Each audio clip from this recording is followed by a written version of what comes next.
ऐं मां आहियां तव्हांजो दोस्त तालिब हुसैन चांडियो। ही काछे जा ख़ूबसूरत मंज़र आहिनि जेके तव्हांखे ॾेखारियूं पिया। सुबुह जो टाइम आहे ऐं यकीनन हिन महिल बरसाति बि पई आहे। काछे जा ही मन मोहींदड़ मंज़र आहिनि जेके सिंध धरती जा मंज़र तव्हांखे ॾेखारियूं पिया। साम्हूं ही जबल आहे ऐं ही काछे जा मंज़र आहिनि जेके तव्हांखे ख़ूबसूरत मंज़र ॾेखारियूं पिया। सुबुह जो टाइम आहे। अच्छा कामरेड, वॾी महिरबानी तव्हांजी, तव्हां असांखे हिन जबल जो नालो ॿुधायो। हिन जबल जो नालो खड़खो जबल आहे। जी दोस्तो, जीअं त कामरेड गुलाम मुस्तफ़ा असांखे हिन जबल जो तारफ़ करायो त ही जबल जेको आहे खड़खो जबल आहे। हुनजी असां जेको आहे त वटि सां हलूं पिया।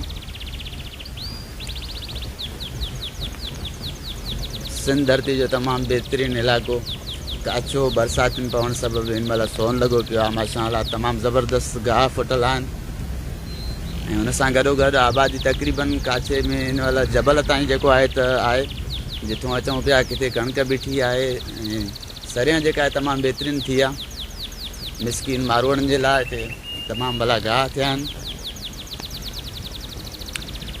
हिन वक़्तु असां कामरेड सरताज खे चवंदासीं त हू पंहिंजे ख़्यालनि जो इज़हार करे। ज़बरदस्त कामरेड गुलाम मुस्तफ़ा असां ऐं दोस्त इसरार साहब, तालिब हुसैन राति नेता असां मिड़े बिरादरनि सां कचहरियूं कंदा, हाल अहवाल कंदा, कुझु सम्झाईंदा, वरी काछे निकिरी पिया आहियूं। असांजो हिकिड़ो कामरेडी जो पंहिंजो लॾो आहे, हिननि दोस्तनि जो पंहिंजो बिरादरीअ जो लॾो आहे। इहो पियो हले त जीअं मसइला हल थियनि। हिते हिकिड़ो काछे जी सॼी सिचुएशन ॾिसूं, काछे में छा आहे। हाणे मुक़ाम ते पिया वञूं, वरी पोइ परते असांजूं ज़मीनूं आहिनि, होॾो बि चकर ॾींदासीं। वरी हमराह वेठा आहिनि वार महिनतार में वापसि उते पहुचंदासीं। हिकिड़ो ख़ैर जो सफ़र गुज़री वेंदो ऐं काछो शानदार आहे। हिन वक़्तु काछो ॾाढो मज़ो थो अचे। काफ़ी टाइम खां पोइ आया आहियूं पंहिंजे एरिया में, पंहिंजे अबे ॾाॾे जे मुल्क ते। सभई दोस्त ख़ुशि हुजो, सभिनी खे जीअसनि।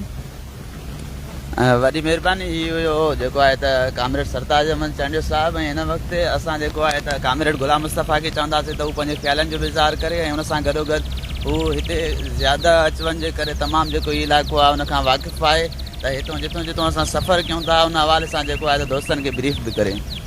ठीकु आहे।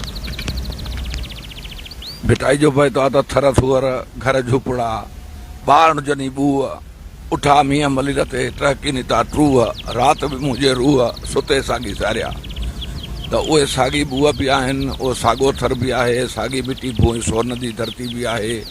हीअ धरती असांजे अबॾाॾनि तड़ॾाॾनि पड़ॾाॾनि खां वठी करे हिन भूई ते कई साल माल चारियासीं, आबादियूं कयूंसीं, पर अफ़सोस त अॼु उन धरती ते जेको तेल पेट्रोल निकितो आहे न, काछे खे हाणे काछो नथा चऊं, हे सोन वारे इलाइक़े में था वञूं। हे सोन वारो इलाइक़ो आहे।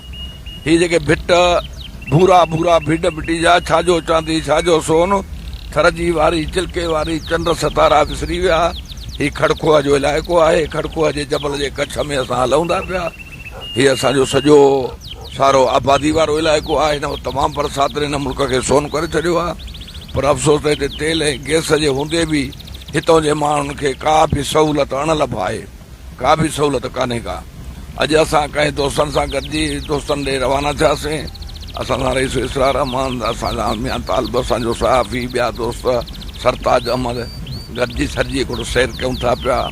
ऐं असां वरी बि सिंध गवर्नमेंट खां मुतालबो था करियूं त फ़ौरन जेको तेल ऐं गैस जो 15% अवाम ते ख़र्चु कजे, उहो काछे ते कनि त जीअं काछे जा मारूड़ा माण्हू साहु खणी सघनि ऐं पंहिंजी ज़िंदगी बसर करे सघनि। जी अचनि। जी दोस्तो, जीअं त ही हुयो कामरेड गुलाम मुस्तफ़ा चांडियो, जंहिं जेको आहे त तमामु बहितरीनु अंदाज़ में असांखे हितां जे इलाइक़े जे हवाले सां ब्रीफ कयो ऐं भिटाई जा शेर बि ॿुधाया। तव्हांखे ॿुधाईंदा रहंदा दोस्तो, जीअं त असांजो कल्ह खां वठी करे मारफाणी हितां जो काफ़िलो निकितल आहे। असांजे मारफाणी बिरादरी में बुलाणी बिरादरी जे कुझु दोस्तनि जूं पाण में रंजसूं हुयूं, उन्हनि वटि जेको आहे त मेड़ मिंथ जो काफ़िलो वियो हुयो, जिथों जेको आहे त असांखे तमामु बहितरीनु मोट मिली। हुन खां पोइ संगत चयो त भई जेकॾहिं आया आहियूं त काछे में बरसाति बि थी आहे त काछे जा मंज़र बि ॾिसूं ऐं मथे जेको आहे त पंहिंजे क़ब्रिस्तान ते भरूं। त हिन वक़्तु असांजो सफ़र जेको आहे त मारफाणी बिरादरी जो जेको तमामु वॾो क़ब्रिस्तान आहे, मंगुली वारो क़ब्रिस्तान, होॾे रवानो आहे। हिन महिल हीउ खड़खो वारो इलाइक़ो आहे, उतां वञूं पिया। इंशाअल्लाह वरी अॻिते तव्हां सां मुलाक़ात कंदासीं। तेसिताईं पंहिंजे दोस्त तालिब हुसैन चांडियो खे ॾींदा इजाज़त। अल्लाह निगहबान। हलो।